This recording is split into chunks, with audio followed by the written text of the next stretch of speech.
She said, show me some affection. Hey, yo, Rain, turn that up.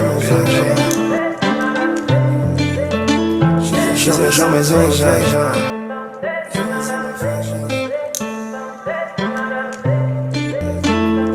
me some affection. Great morning, bosses. I'm EricaFate, CEO of BAWSE Network. Today's topic is going to be going over how to measure and document lead generation success. The first tip I have for you to measure your lead generation success is conversion rate. Conversion rate is when you take the amount of people that is coming to visit your sales page or your website divided by the number of people who decide to buy. The number that you get when you divide those two and you multiply it times 100, that is going to be your conversion rate. The second tip I have to measure your lead generation success is your sales process.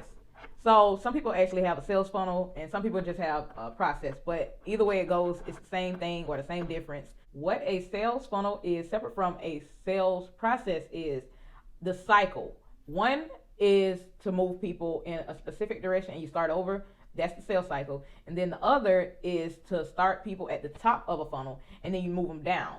That's a sales funnel. So what a sales funnel is, more so, which I like to go based off of a sales funnel. A sales funnel is when you have people who are viewing whatever your content may be, and that means that you're giving them the ability to be introduced to you. They become aware of you or introduced to you at the top of the funnel.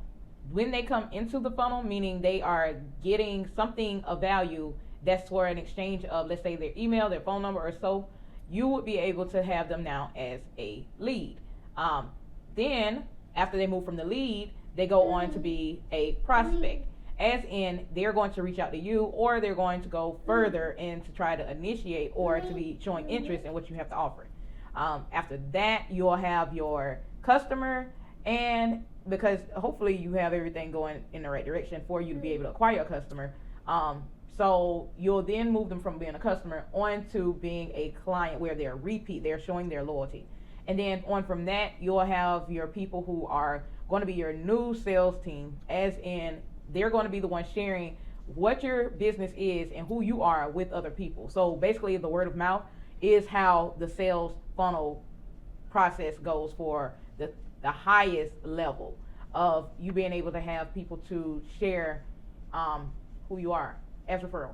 And so those people would be your people, your diehard people. Like they're never probably going to leave you unless you choose to say something that may offend them or you just start showing up. Either one.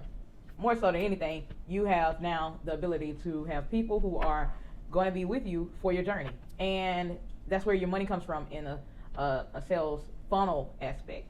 On a sales process, that cycle can be applied, because the only thing that is different to a sales funnel is you're going to start back again doing the same exact thing. Hopefully you'll be consistent with it to continue the journey. So just a quick recap, we have gone over conversion rate and the sales funnel, aka a sales process.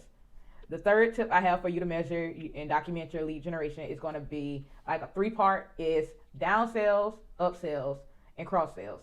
So what a upsell is when you have, let's say you're going to like McDonald's, or let's say you go through the checkout line at the grocery store. An upsell is when you already have something, but you can do something in addition to, should it be for you to be able to get people past just the entry barrier of what you have to offer. So you have more to offer in addition to, and it could complement basically, or it could upgrade. Upgrade it, meaning you giving out something that is of more value for what you already have offered your prospects or your leads. So an upsell, it is something that most businesses, if not all businesses, should have, but if you don't, then that's one way. Downsell is when you have something of, it could be more of a quantity, whether that be in a product or time. Quantity as in relations to you have something more to offer. A person can do a company can do a downsell in the form of you having the highest tier offer of a product or a service, and then if a person should not choose to go with that option, whatever their preference may be, Then you can downsell them, as in you have something on the back end that is of similar value, but it will give them for a lower price, just to keep the person in your process, your sales process or sales funnel. The last one is going to be a cross sell. What a cross sell is when you have an item or a service that is complementing to, let's say you have apples, and then you may want to do, or let's say you're doing something for somebody coming in the grocery store and they buying a fruit salad. They're going to make a fruit salad. You going in the grocery section, you're going to need each item. So you have the items that are going to complement over in the produce section for the groceries. Whereas an upsell is you're going to need the bowl, you're going to need the spoons, you're going to need the things to make it. So that's the difference between an upsell and a cross sell.